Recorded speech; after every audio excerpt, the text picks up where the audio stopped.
Welcome back to the channel. We are back out here at the Hyde on the pistol range for another pistol review.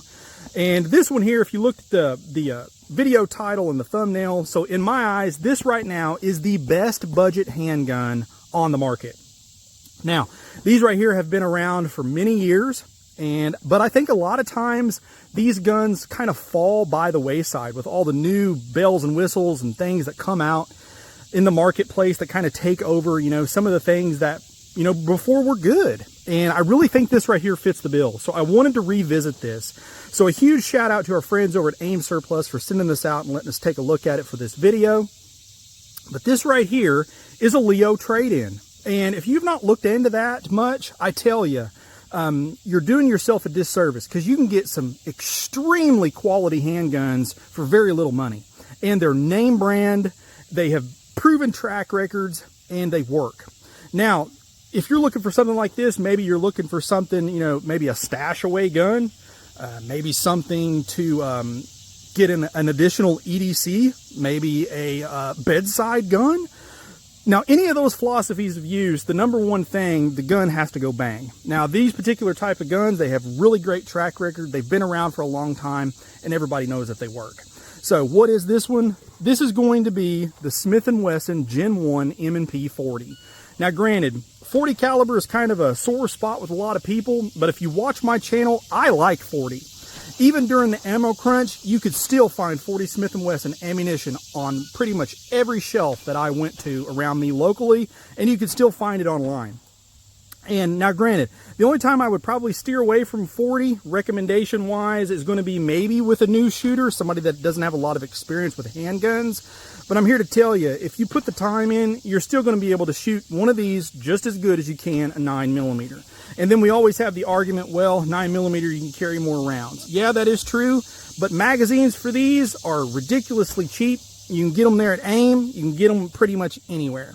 And they're high quality metal magazines. Now, this particular firearm here comes with one 15-round metal mag, comes in the padded cardboard box that you see here. And crazy thing about it is, yeah, these are Leo trade-ins, and I will say, go ahead and check clear, we're good to go, is that, yeah, there was holster wear. There was definitely holster wear, but whenever I rack the slide back, now I currently have, personally, about 250 rounds through this. So we do have some wear on it now, but there was little to no wear on the barrel at all when I got this thing out of the box. Now, this comes with standard 3-dot metal M&P sights. Now, I went ahead and put a little bit of sight paint in the front one there just to get a little bit of contrast. Standard battery arms for all Gen 1 M&Ps. And if you've not shot one of these, granted, do they have some drawbacks? Yes, they do. The trigger is something to get used to. I'm used to shooting Glocks, but I tell you, after a couple of magazines, I was okay with this one here. Now, the only real gripe that I have with the Gen 1 M&P is the lack of stippling. But a $15 set of Talon grips, bam, you are absolutely in business. And this would have no problem at all serving duty as an EDC firearm, maybe for winter carry, or maybe a bedside gun. Anything you can do. You got pick rail up front so you can put a light or a laser. I mean, otherwise, this thing hits a lot of bells there. So one thing to keep in mind with something like this being a Leo trade-in is, you know, they're available. They kind of come and go on that website, but these here, they tend to stick around. A lot of guys overlook 40. I don't. I think it is a great round, and one that can be had for very reasonable. These things are so cheap. I mean, closest thing probably price-wise that you can get to one of these would probably be a Taurus. And I'm not gonna lie, I'm a fan of Taurus here on the channel, but if I had a Taurus and an M&P Gen 1 and I was able to pick one, guys, I'm probably gonna pick the M&P, I'm not gonna lie.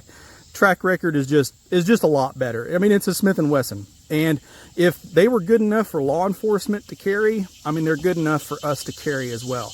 But let me go ahead and switch the camera around. Now, you guys already watched a little bit of intro shooting footage that I've done with this since I've had it. But we're going to put a few rounds here on steel while we're talking about it and finish this one up. All right, magazine full of just some 165 grain FMJ Winchester. Take a few shots here for you guys live on camera. See how it does.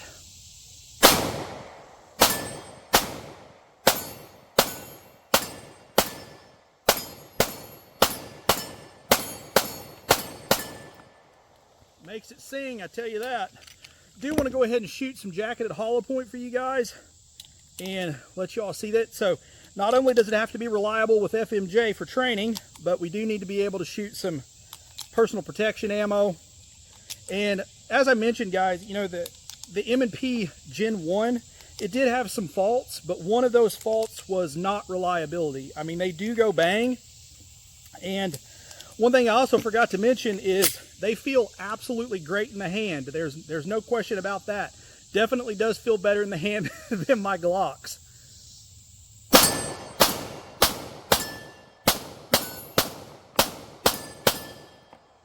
Burns them up. So I tell you, if you guys are in the market for just a budget-friendly, reliable handgun, take a look over at our campsite page for all the information on this, on getting one of those and all the details.